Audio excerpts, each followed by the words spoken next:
زیادہ تر گفتگو تو ہماری انتخابات کے حوالے سے ہو، لیکن اس سے پہلے کہ ہم MMA کی سیاست کی طرف آئیں، پہلے میں چاہوں گا کہ تھوڑا سا آپ سے یہ پوچھیں کہ یہ جو پچھلے دنوں عمران خان صاحب بنو گئے تھے، ایک جلسہ کیا انہوں نے، اور اس جلسے میں انہوں نے جو گفتگو کی، انہوں نے کہا کہ مولانا فضل الرحمان پاور سیکنگ میزائل ہے، مقناطیس ہے، جدھر پاور دیکھتے ہیں ادھر ہی چلے جاتے ہیں، اس قسم کی انہوں نے گفتگو کی ہے۔ آپ کا کیا خیال ہے کہ اس علاقے میں اس طرح کی گفتگو کرنے سے ان کا ووٹ بینک بڑھے گا؟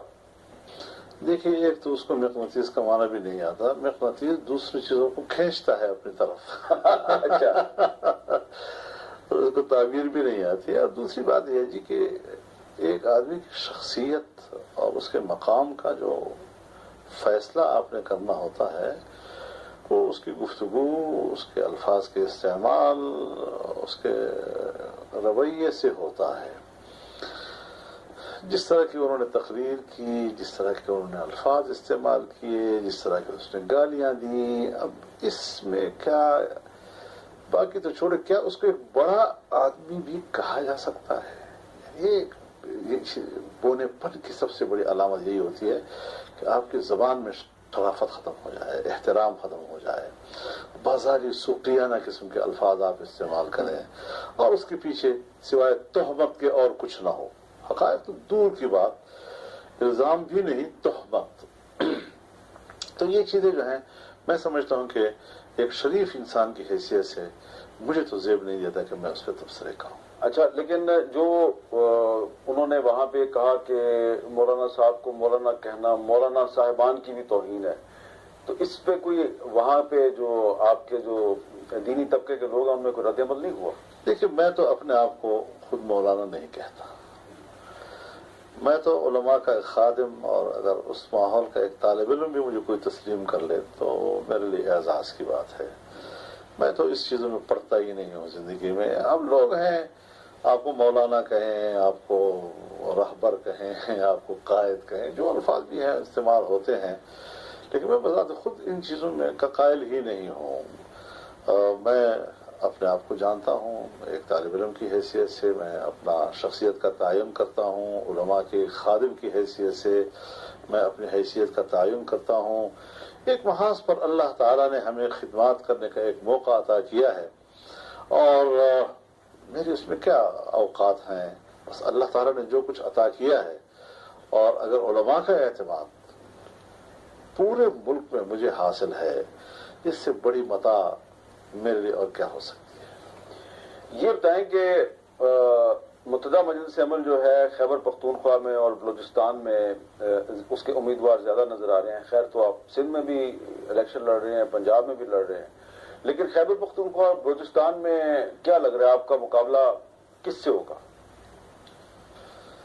ظاہر ہے جی کہ صوبہ خیبر پختونخوا میں حکومت کی ہے پچھلے 5 سال PTI نے، اور اس کے مقابلے میں جو بڑی قوت مقابلے میں منظم ہوئی ہے اور لوگوں کی نظروں میں ہے، وہ بہرحال متحدہ مجلس عمل ہے، اور باقی پارٹیاں بھی وہاں پر ہیں، ان کے اپنے اپنے پاکٹس ہیں، اور پاکٹس میں ان کے ووٹ ہے، وہاں وہ بھی اپنا کردار ادا کریں گی، لیکن اندازہ یہ ہے کہ ان کا بھی مقابلہ PTI سے ہے۔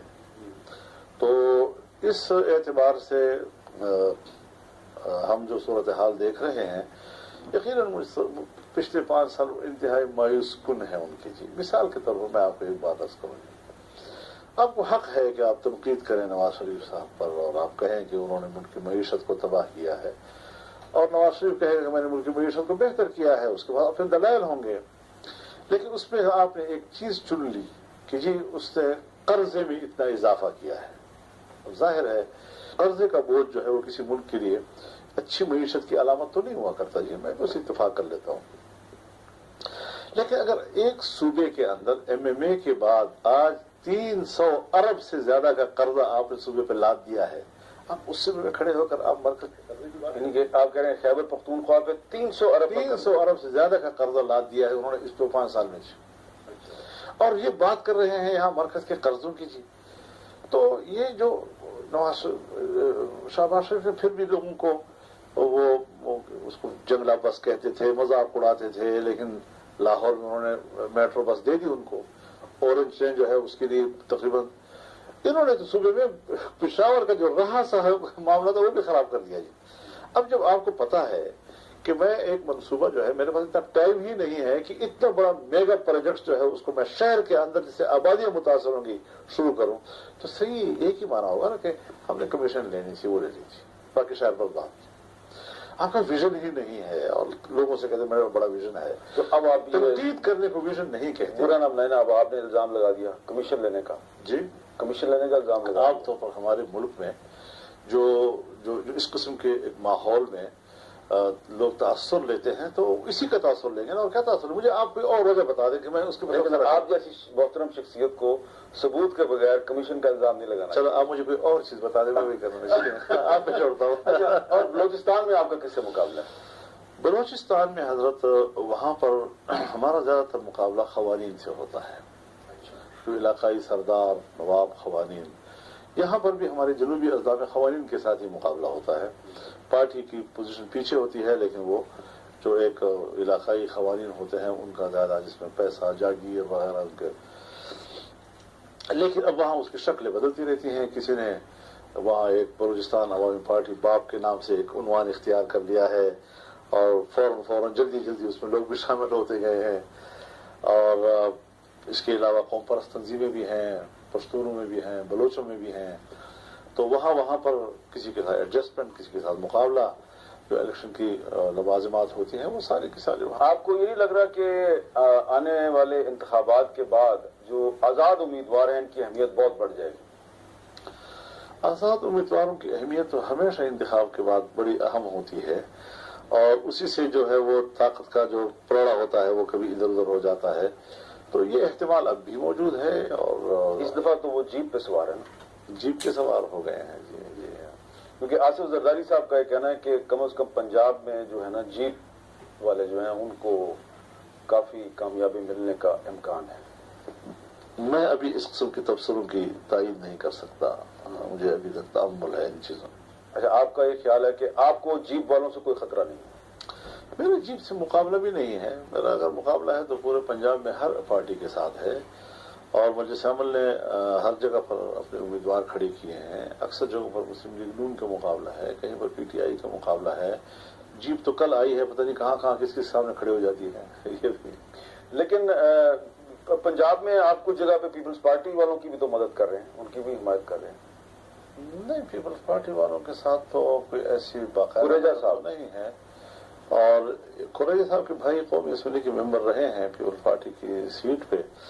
اور قریجہ صاحب کے خانقاہ, ان کی درگاہ, ان کی شخصیت سے میرے بہت اچھے تعلقات ہیں.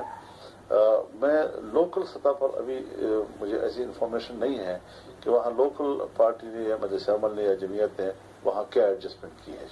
اچھا, تو سندھ میں جو مجلس عمل کے امیدوار ہیں وہ جی ڈی اے کے ساتھ ان کی ایڈجسٹمنٹ ہوئی ہے؟ زیادہ تر میری رپورٹ یہی ہے کہ اندرونی سندھ خاص طور پر ان کی جو ایڈجسٹمنٹ ہے. تو جس طرح ابھی آپ نے کہا کہ بلوچستان میں بی اے پی بنائی گئی ہے باپ, تو جی ڈی اے کے بارے میں زرداری صاحب کہتے ہیں اس کو بھی کسی نے ہمارے خلاف بنایا ہے. تو جی ڈی اے کے ساتھ آپ کا اتحاد ہونا سمجھ سے بالاتر اس لیے نہیں ہے کہ چونکہ وہاں پر جمعیت علماء اسلام کا مقابلہ جو ہے وہ پیپلز پارٹی سے ہی عموماً رہا ہے. اور جیسے کہ آپ کو پتا ہے کہ خود لاڑکانہ سیٹ پر بینظیر بھٹو صاحبہ مرحومہ کے مقابلے میں بھی ڈاکٹر خالد محمود سومرو مرحوم جو ہے وہ کھڑے ہوتے تھے. جی, اور اب ظاہر ہے جی کہ وہاں پر جمعیت جو ہے وہ پہلی مرتبہ کوئی اچھی انٹری دکھا رہی ہے. چنانچہ پچھلے بلدیات میں جمعیت علماء اسلام نے صوبہ بھر میں 500 سے زیادہ بلدیاتی سیٹیں جیتی ہیں جی, اور کچھ چیئرمین, کوئی وائس چیئرمین, کچھ کونسلر وغیرہ کی صورت میں. جی, اب یہ ہے کہ جب ہم نے خاص طور پر یعنی شہید خالد کی شہادت کے بعد جو صورتحال پیدا ہوئی, اور یقیناً سندھ میں صرف یہ نہیں کہ کسی ایک مسلک نے, تمام مکاتب فکر نے, یہاں تک کہ اقلیتوں نے ان کی شہادت پر جس صدمے کا اور افسوس کا اظہار کیا وہ اس سے ایک فضا تبدیل ہو گئی ہے. جی, اور پھر اگر وہاں پر تمام پارٹیاں جو ہیں وہ مل جاتی ہیں تو اس میں جی ڈی اے میں تو شاید مختلف پارٹیوں کا ایک اتحاد ہو اور وہ اپنا اپنی حیثیت کو تحلیل کر کے جی ڈی اے کے نام سے الیکشن لڑیں، لیکن وہاں پر متحدہ مجلس عمل یا جمعیت علماء اسلام اپنی شخصیت کی تشخص کے ساتھ ان کے ساتھ کوئی ایڈجسٹمنٹ کر رہی ہے۔ لیکن جی ڈی اے نے کہیں پہ آپ کے ساتھ ایڈجسٹمنٹ کی ہے، کہیں پہ پی ٹی آئی کے ساتھ کی ہوئی ہے، جبکہ خیبر پختونخوا میں آپ کا مقابلہ ایڈجسٹمنٹ ہوتی ایسی چیز ہے جی، اچھا ہوتی ایسی چیز ہے کہ جس میں آپ کو اپنی سیٹ محفوظ کرنے کے لیے ساری اس کے گرد گھومنا ہوتا ہے۔ یہ بڑی غیر نظریاتی ہے غیر نظریاتی، لیکن اگر آپ سوچتے ہیں کہ میں نے اپنی پارٹی کی نظریاتی قوت کو اسمبلی میں لانا ہے، تو اگر آپ ایڈجسٹمنٹ نہیں کرتے اور نظریاتی تشخص کو آپ لڑا دیتے ہیں الیکشن میں تو آپ ہار جائیں گے، تو آپ کا نظریہ اسمبلی میں نہیں پہنچے گا۔ اور اگر آپ ایڈجسٹمنٹ کر لیتے ہیں تو جہاں آپ نے سب ہارنے ہیں وہاں آپ ایک ہاتھ تو لے آتے ہیں، اپنے پارٹی کی نظریاتی حیثیت وہاں پر موجود ہو جاتی ہے۔ ٹھیک ہے، اچھا اب ہم متحدہ مجلس عمل کی طرف آتے ہیں۔ 2002 میں آپ ایم ایم اے کے پلیٹ فارم سے آپ نے بہت اچھی کامیابی حاصل کی، لیکن ہم نے دیکھا کہ 2008 میں اس ایم ایم اے سے علیحدگی اختیار کرنے میں آپ آگے تھے اور آپ نے ان سے ایک طرح سے، اگر آپ برا نہ میں جان چھڑائی تھی آپ نے ان سے۔ نہیں سر، تعبیر نہ کریں، ایسی بات غلط ہے۔ میں گزارش کروں آپ سے۔ بنیادی بات یہ تھی کہ جماعت اسلامی نے الیکشن سے بائیکاٹ کا فیصلہ کیا اور ہمارا موقف یہ تھا کہ نہیں، الیکشن ہونا چاہیے۔ چنانچہ متحدہ مجلس عمل کے اندر ہم 5 جماعتیں رہ گئی تھیں، 5 میں سے 4 نے کہا کہ ہمیں الیکشن میں جانا چاہیے اور جماعت اسلامی بائیکاٹ کی طرف چلی گئی۔ جب وہ بائیکاٹ کی طرف گئی تو 4 جماعتیں بائیکاٹ کے نام پر متفق ہو گئی۔ ایک محمود خان اچکزئی، ایک عمران خان، ایک قاضی حسین احمد صاحب اور ایک میاں نواز شریف صاحب مسلم لیگ پہنچے۔ اب ظاہر ہے کہ بائیکاٹ کا دار و مدار جو ہے وہ مسلم لیگ کی بائیکاٹ پر تھا، ورنہ اس کے بغیر پھر ایسے ہی لوگ جیسے باہر رہ جاتے ہیں۔ اب مسلم لیگ نون نے جو ملک میں واپس آئے میاں نواز شریف صاحب تو بائیکاٹ کا موقف لے کے آئے اور بائیکاٹ کی حامی جماعت اس کے قریب چلی گئی۔ حالانکہ میں ان کو پہلے کہہ چکا تھا بڑے ادب و احترام کے ساتھ کہ میاں صاحب مجھے لگ نہیں رہا کہ آپ بائیکاٹ کریں گے، مجھے حالات ایسے نظر نہیں آ رہے ہیں کہ آپ بائیکاٹ کریں گے، لیکن اس وقت اس مجلس میں انہوں نے کہا نہیں میں بالکل اس موقع پہ مضبوط ہوں۔ وہی ہوا کہ مسلم لیگ اس نے ایک دم اعلان کر دیا الیکشن میں جانے کا، اور یہ تینوں جماعتیں بیچاری وہیں کرسی پر بیٹھی رہی اور اٹھنے کے قابل۔ تو یہیں سے تو عمران خان اور نواز شریف صاحب کے اختلافات شروع ہوئے تھے۔ بہرحال